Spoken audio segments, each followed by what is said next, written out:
Hey guys, it's Matthew here once again, and today I want to show you a build and the skill Lacerate. So I have done a bit of Lacerate highlighting in the past, but I haven't really gone all out to try the skill, and with this character I decided to make a Juggernaut, stack a lot of attack speed, wear an Abyssus, and go dual wield with crit swords. Now, the character is something like level 80 in this video. It is a Juggernaut, and it has about 70 crit with power charges up, and an absolute shitload of attack speed. With everything going, it's something like 400% increased attack speed, and this level of speed in AoE seems to be a pretty decent amount to aim for to make Lacerate feel good. The AoE I have is from the tree in the Templar area and the gem, as well as quality on the Lacerate gem. Now, that AoE seems to be just barely enough for me to feel comfortable with, and then the attack speed, the more the merrier. So I'm trying to get as much as possible, and around 300% plus feels pretty damn good. 400 just icing on the cake. Now, to do this build, I'm running a Scaver and an Abyssus. Abyssus is where most of our damage comes from, and Scaver gives you about 10 crit in the main hand while also maintaining 260 PDPS, so it's an extremely strong budget option for a crit sword build. A lot of people compare Lacerate to Reeve and always ask why Lacerate when Reeve exists, or what's better, Lacerate or Reeve. Essentially, they do different things. They are slightly different to each other, and Lacerate has much worse AoE, as you can tell, but it's got far better single target damage, and it's more directional in your cone, like just forward cone thing. But the main point is you don't have to maintain stacks, so it's a much more comfortable playstyle once you reach a certain amount of accuracy and attack speed. You don't have to worry about stacks at all, so you don't have to rush yourself. You can stop to loot, and it's made playing Lacerate, for me personally, a bit more enjoyable than Reeve. I just thought I'd go over the character and what's going on to give you an idea of what's happening right now. Currently level 87, Beefanaut, 95% accuracy, and with Lacerate and my Golem up, I'm sitting at 8.9 thousand, basically 9,000 accuracy. So that means that this node over here, Undeniable, gives me 45% extra attack speed just from one node, which is fairly useful and not really game breaking at this stage, but just a nice bonus extra. And the reason that I went with Juggernaut wasn't strictly for the attack speed, but also for Unbreakable, so that I could actually wear Abyssus quite comfortably, thanks to my chest armor.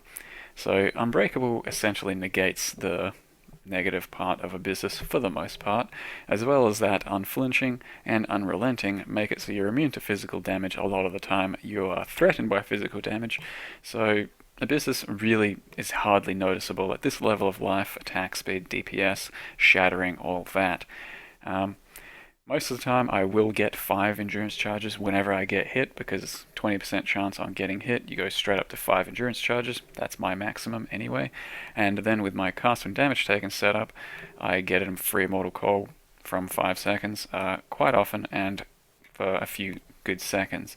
And if I really want endurance charges myself, just pop Enduring Cry somewhere near monsters, and that gives you 5 straight away. So we're negating the Abyssus negative side, and we're getting enough attack speed to make Lacerate not garbage. That said, Scaver is kind of slow. It's only got 1.3 attacks per second, but it's got really good Fizz DPS and really good crit.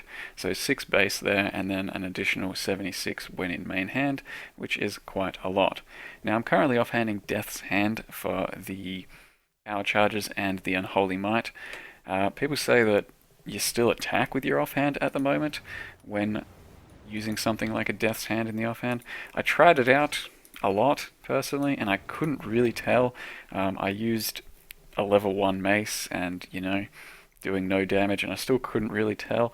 I personally didn't feel like you attack with your scepter anymore, your mace in the offhand, but I could be wrong, and that's why I'm still aiming to get a second sword in the offhand, because that was my plan in the first place anyway, and just deal without power charges for the most part. Besides that, the rest of my gear I'm trying to stack accuracy as well as some attack speed. So accuracy there, attack speed, accuracy. No accuracy there, it's just a good amulet I had that I crafted, so I'm doing without it.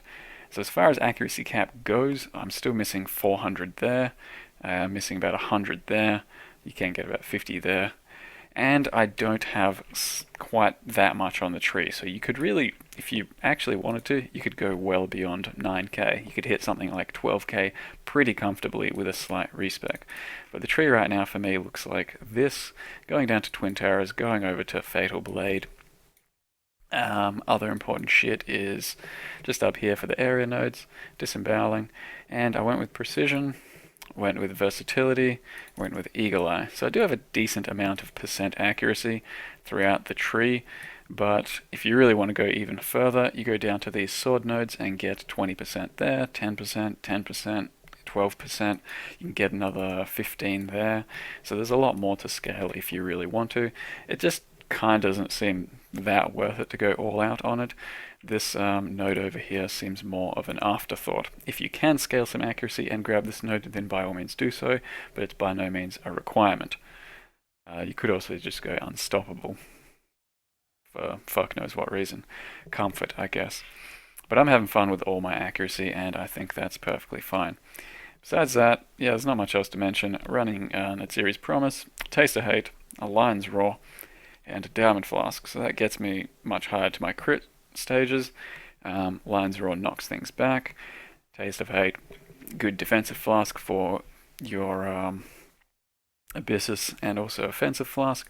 As well as that, I'm running Hatred and Herald of Ice with Curse on Hit, Assassin's Mark, so that still maintains a few extra power charges, and also whenever I want, I'll take that out and just self-cast Assassin's Mark on things. Not ideal, but that's what I'm doing at the moment. Current tooltip DPS in town is about 56k. With a level 20 conk effect, it is 88k.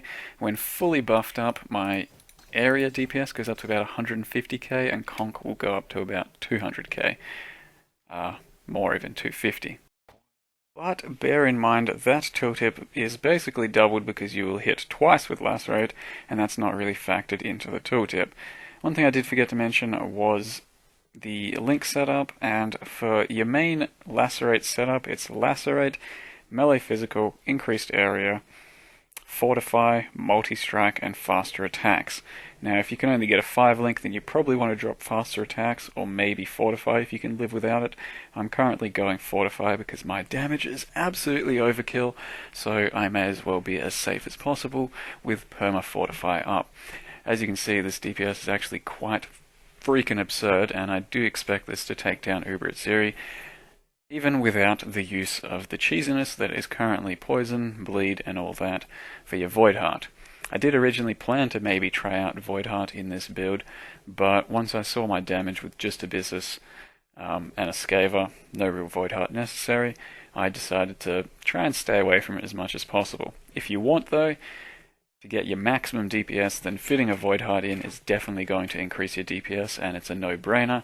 I'm just trying to go without it because I feel it's somewhat unnecessary, it's expensive for a lot of people, and we also won't have it forever because it might not be in-game next league without the prophecy shit, or maybe it'll be nerfed, or who knows what. But the DPS at the moment is pretty damn good, and I've still got a few levels to go to beef it up, and maybe even get a nice second sword in my offhand, because I think that will be substantially better than Death's Hand at this stage. But for now, I've been farming at Zeri since level 70. It's been very comfortable. Done some Poor Joys runs very comfortably. Tomorrow I will hopefully be taking on Zeri and Core Malachi, but a build like this can't ever really do that well at Core Malachi because with any sort of dangerous mods, he's just going to start one-shotting you. Unless you have 7k life or, you know, your typical ES build of 9, 10, 12k ES, something like that, with instant leech, you can't take on the hardest of the hard Malachis.